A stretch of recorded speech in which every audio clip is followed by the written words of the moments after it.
एखादी चांगली सवय लावायला किंवा एखादी वाईट सवय मोडायला ती गोष्ट 21 दिवस करावी असं म्हणतात. तर सुरुवात करूयात या 21 नंबर पासून.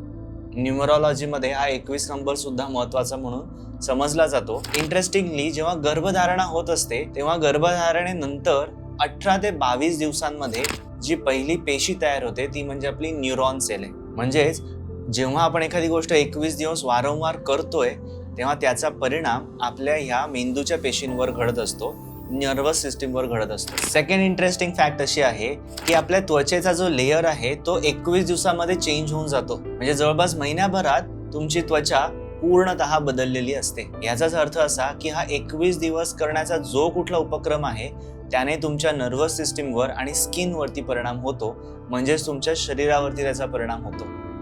याने फायदा काय होतोय तर जेव्हा एखादी गोष्ट तुम्ही 21 दिवस नियमितपणे करताय तेव्हा एक सवय लागायला लागते ती गोष्ट करण्याची, आणि ही हॅबिट बिल्डिंगसाठी ती गोष्ट 21 दिवस करणं गरजेचं आहे. Because of 21 days of practice आपली व्हायब्रेशन्स, आपल्या ऑरामधली व्हायब्रेशन्स ग्रॅज्युअली इन्क्रीज व्हायला लागतात, आणि मग एखादी चांगली सवय करायची असेल तर त्याच्या व्हायब्रेशन्स पर्यंत आपण पोहोचू शकतो, किंवा एखादी वाईट सवय मोडायची असेल तर त्याची व्हायब्रेशन्स, त्याच्या एनर्जीज आपण डिझॉल्व्हही करू शकतो.